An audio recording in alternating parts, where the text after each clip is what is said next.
शान्ताकारं भुजगशयनं पद्मनाभं सुरेशं विश्वधारणं गगनसदृशं मेघवर्णं शुभांगं लक्ष्मीकान्तं कमलनयनं योगविद्यानगं वन्दे विष्णुवैब्रहणं सर्वलोकैकनाथनं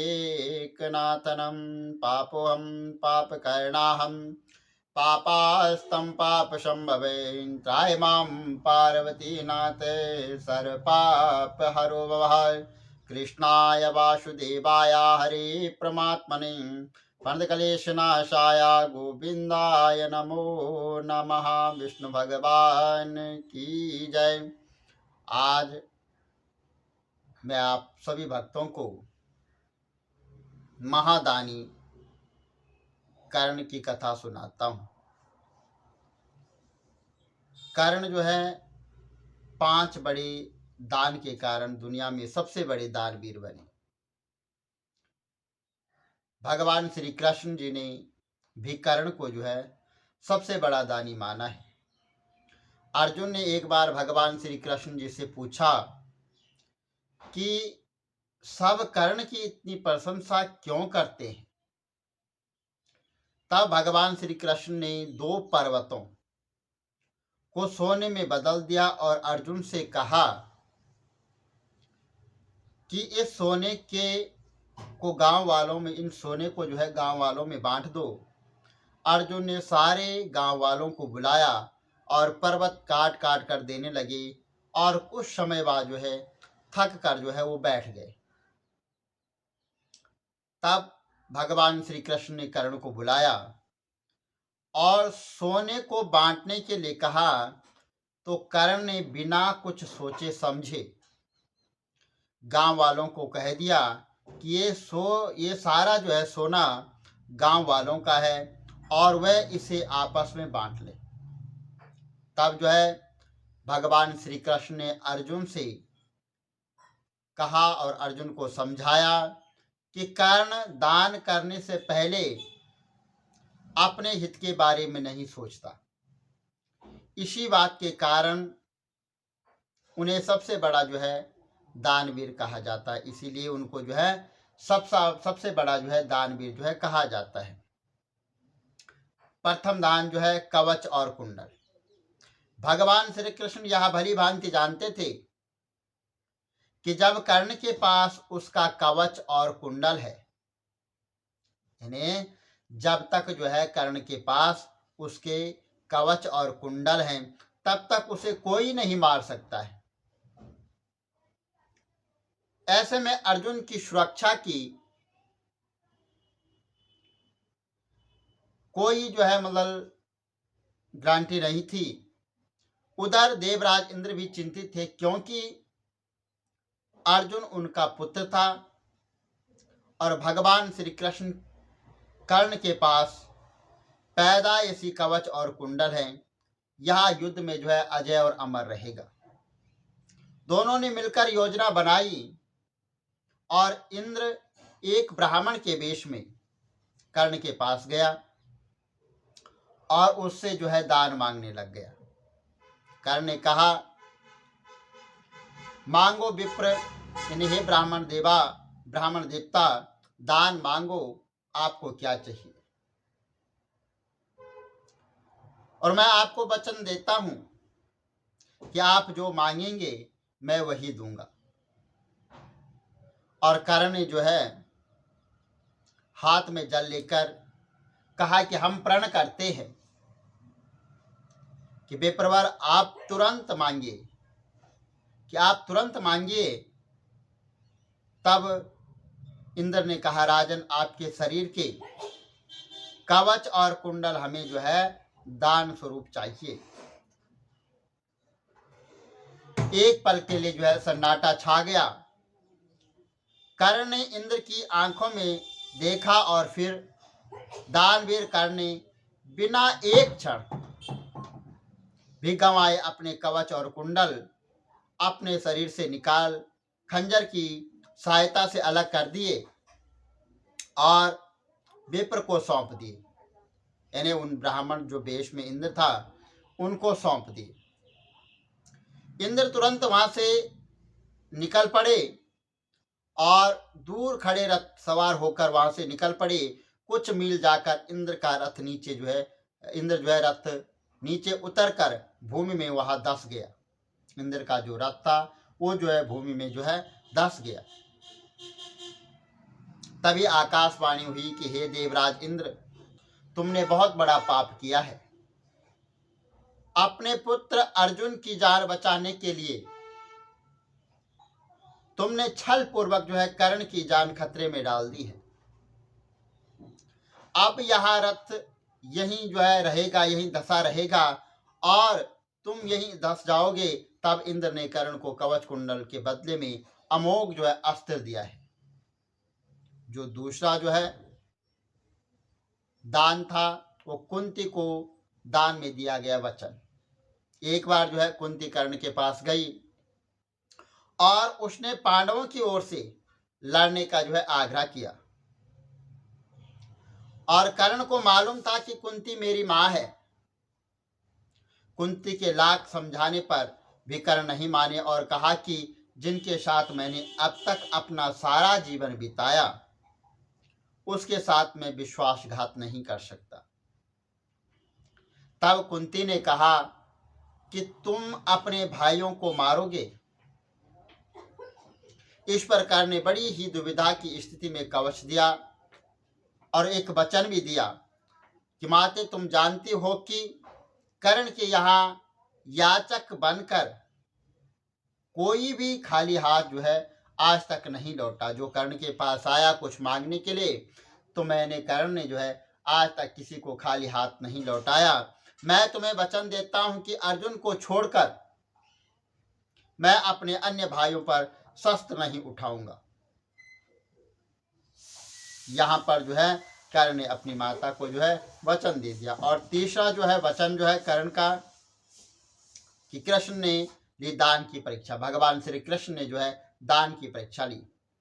जब महाराज युधिष्ठिर इंद्रप्रस्थ पर राज्य करते थे तब वे काफी दान आदि दिया करते थे। पांडवों को इसका अभिमान होने लग गया।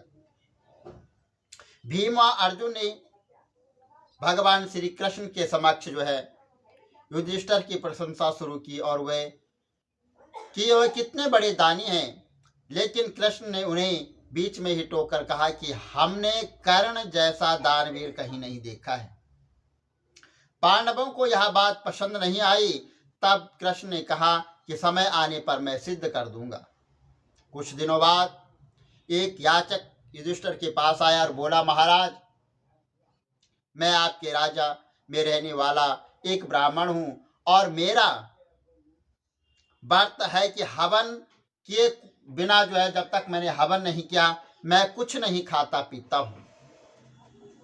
कई दिनों से मेरे पास यज्ञ के लिए चंदन की लकड़ी नहीं है। यदि आपके पास है तो मुझ पर कृपा करके, अन्यथा हवन तो पूरा नहीं होगा, मैं भी भूखा प्यासा मर जाऊंगा। अगर आपके पास चंदन की लकड़ी है तो मुझे दो। युधिष्ठिर ने तुरंत कोषागार के कर्मचारियों को बुलाया और कहा कि कोष से चंदन की लकड़ी देने का वहां पर आदेश दिया गया। संयोग से कोषागार में सूखी लकड़ी नहीं थी।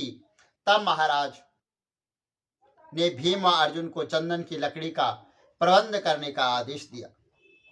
लेकिन वे काफी दौड़ धूप के बाद सूखी लकड़ी की व्यवस्था नहीं हो पाई।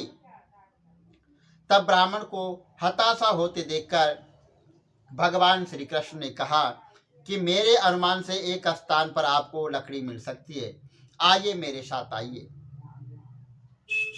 ब्राह्मण यह सुनकर खुश हो गया, बोला, कहां पर? तब भगवान ने अर्जुन व भीम का भी वेश बदलकर ब्राह्मणों के संग लेकर चल दिए और कृष्ण सबको लेकर कर्ण के महल में गया।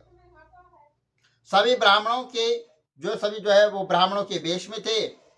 अतः कर्ण ने उन्हें पहचाना नहीं और याचक ब्राह्मण ने जाकर लकड़ी की अपनी वही मांग दोहराई कि मुझे चंदन की लकड़ी चाहिए, मुझे हवन करना है। कर्ण ने भी अपने भंडारे के मुखिया को बुलाकर सूखी लकड़ी देने के लिए कहा। वहां भी सूखी लकड़ी नहीं थी। ऐसे में ब्राह्मण निराश हो गया। और अर्जुन भीम प्रश्न सूचक निगाहों से भगवान कृष्ण को जो है ताकने लगे, लेकिन भगवान श्री कृष्ण ने चिर परिचित मुस्कान लिए चुप बैठे रहे।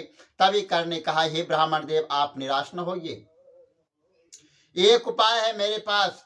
उसने अपने महल के खिड़की दरवाजों में लगी चंदन की लकड़ी काट कर जो है ढेर लगा दी और फिर ब्राह्मण से कहा, आपको जितनी लकड़ी चाहिए कृपा ले जाइए। कर्ण ने लकड़ी ब्राह्मण के घर पहुंचाने का प्रबंध कर दिया और ब्राह्मण कर्ण को आशीर्वाद देते हुए वहां से लौट आए। पांडव व श्री कृष्ण भी लौट आए। वापस आकर भगवान ने कहा कि साधारण अवस्था में दान देना कोई विशेषता नहीं है, असाधारण परिस्थिति में किसी के लिए अपने सर्वस्व को त्याग देना ही नाम दान है। अन्यथा हे युधिष्ठिर, चंदन की लकड़ी के खिड़की द्वार तो आपके महल में भी थे। और चौथे जो है कर्ण जो है यौवन उन्होंने दान दिया। यहाँ पर जो है तो उनकी विदित एक बार कर्ण ने अपना यौवन भी दान दे दिया था। कथा अनुसार एक बार की बात है कि दुर्योधन महल पर भगवान नारायण स्वयं जो है एक ब्राह्मण के वेश में अपधारे और दुर्योधन को भिक्षा मांगने लगे, वहां पर भिक्षा मांगने लगे। दुर्योधन के द्वार पर आकर एक विप्र ने अलख जगाई, नारायण हरि नारायण भिक्षाम देहि, ऐसा जो है वहां पर कहने लगे। दुर्योधन ने स्वर्ण आदि देकर विप्र का जो है सम्मान करना चाहा, तो विप्र ने कहा, राजन मुझे यह सब नहीं चाहिए। दुर्योधन ने आचार्य से पूछा, फिर तो महाराज कैसे पधारे हैं? विप्र ने कहा, मैं अपनी वृद्ध अवस्था से दुखी हूं, मैं चारों धाम की यात्रा करना चाहता हूं। वृद्ध अवस्था के स्वास्थ्य शरीर के बिना संभव नहीं है, इसलिए यदि आप मुझे दान देना चाहते हैं तो यौवन दान दीजिए। दुर्योधन बोला, भगवान, मेरे यौवन पर मेरी सहधर्मिणी का अधिकार है, आज्ञा हो तो उनसे पूछ आऊं। विप्र ने ब्राह्मण ने सिर हिला दिया और दुर्योधन अधपुर में गया और वहां मुंह लटकाए लौट आए। विप्र ने दुर्योधन के उत्तर की प्रतीक्षा नहीं की, वह स्वतः समझ गए और वहां से चलते बने। उन्होंने सोचा अब महादानी कर्ण के पास चला जाए। कर्ण के द्वार पहुंचकर जो है विप्र ने वही अलख जलाई, भिक्षाम देहि। कर्ण तुरंत राजद्वार पर उपस्थित हुआ और ब्राह्मण, मैं आपका क्या अभिष्ट करूं? तो विप्र ने जो है दुर्योधन से जो निवेदन किया था वही निवेदन जो है कर्ण से किया और कर्ण जो है अपने पत्नी के परामर्श लेने के लिए अंदर चला गया। पत्नी ने कोई ना नुकर नहीं किया और वह बोली, महाराज आप दानवीर हो, दान देने के लिए किसी से पूछने की कोई जरूरत नहीं है, क्यों आप उस विप्र को निसंकोच यौवन दान कर दीजिए। कर्ण ने अविलंब यौवन दान की घोषणा कर दी और तब विप्र के शरीर में स्वयं भगवान विष्णु प्रकट हो गए, जो दोनों की परीक्षा लेने गए थे। पांचवा दान, सोने के दांत का दान। कर्ण दान करने के लिए काफी प्रसिद्ध थे। कहते हैं कि जब कर्ण युद्ध क्षेत्र में आखिरी सांस ले रहे थे तो भगवान कृष्ण ने उनकी दीन दानशीलता की परीक्षा ली। वह गरीब ब्राह्मण बनकर कर्ण के पास गए और कहा कि तुम्हारे बारे में काफी सुना है और तुमसे मुझे अभी कुछ उपहार चाहिए। कर्ण ने उत्तर में कहा कि आप जो चाहे मांग ले। तो ब्राह्मण ने सोना मांगा। कर्ण ने कहा, सोना तो उसके दांत में है और आप इसे ले सकते हैं। ब्राह्मण ने जवाब दिया कि मैं इतना कायर नहीं हूं कि तुम्हारे दांत तोड़ूं।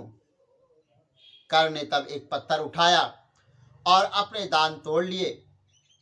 ब्राह्मण ने इसे भी लेने से इनकार करते हुए कहा कि खून से सना हुआ यह सोना मैं नहीं ले सकता हूं। कर्ण ने इसके बाद एक बाण उठाया और आसमान की तरफ चलाया। उसके बाद बारिश होने लगी और दांत धुल गया। यहाँ पर जो है भगवान श्री कृष्ण ने जो है कर्ण की बहुत प्रशंसा की कि आप दानवीर हो और आपके समान दान देने वाला इस संसार में कोई नहीं है, इसलिए दानवीर कर्ण जो है हमेशा दानी कहलाए। बोलो विष्णु भगवान की जय।